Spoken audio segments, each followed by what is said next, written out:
Okay, it is the end of the period, so it's time to get out all of our change and any parts left over from any one of our cash categories.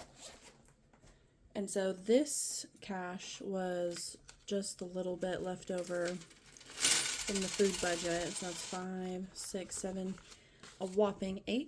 Woohoo! I mean, it's something, right? And of course, we've got our change, which I'm gonna set off to the side over here. So $8 from the food budget, and of course, there's gas. And we have $20, $40, $60 left from the gas. That's awesome. That's really good.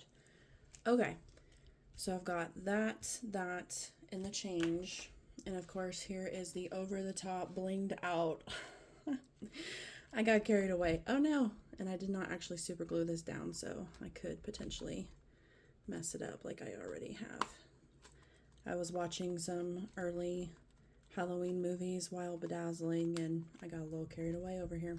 So this, okay, so here are all of the sinking funds: home, medical, vehicle, holidays, birthday, Christmas. Right now, I want to get through July and get these kiddos back into school and just get back into routine before exactly figuring out if I want to put this stuff towards the sinking funds. I haven't figured that out yet. So right now, we're just going to go back to the trustee. There's the mortgage that I'll be pulling out soon. Here's leftover. So let's get that leftover envelope out. Aren't those little dots so cute?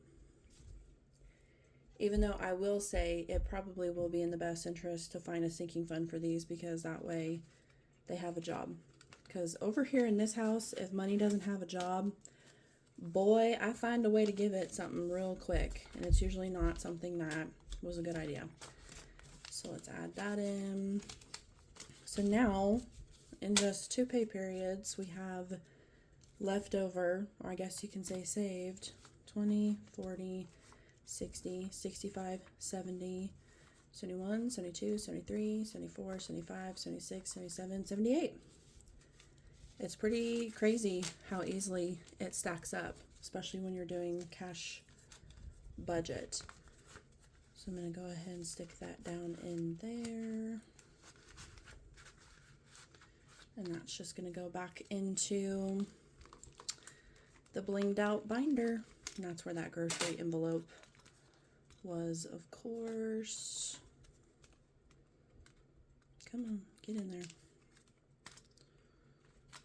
Also, too, like putting it in this binder and not having this binder just out, really, I mean, I just kind of don't remember, that it's over here sometimes, which is beneficial as well. Okay, now I've got my trusty coin container here, and I'm going to put in all of this change, which is the change from using cash for the gas.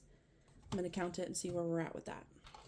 Okay, we're at $15.96 from the change that has just come from the different times we have filled up with cash. So that is it. That is all that's left over. My envelope is ready to go for the new cash budget.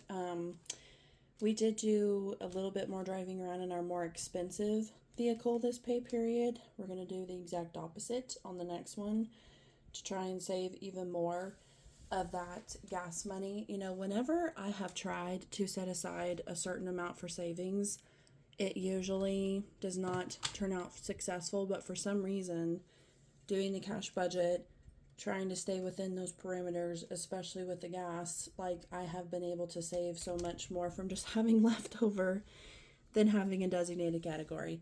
Why that is, I do not know, but just finding whatever way works for you. And, just like you can go into debt by 1,000 cuts, you can also start to build a savings or build sinking funds by 1,000 little wins. And so these are the little wins for today, which was, I think, what was it, $78 now plus $15, and we're just going to let that keep growing. So y'all have a good week.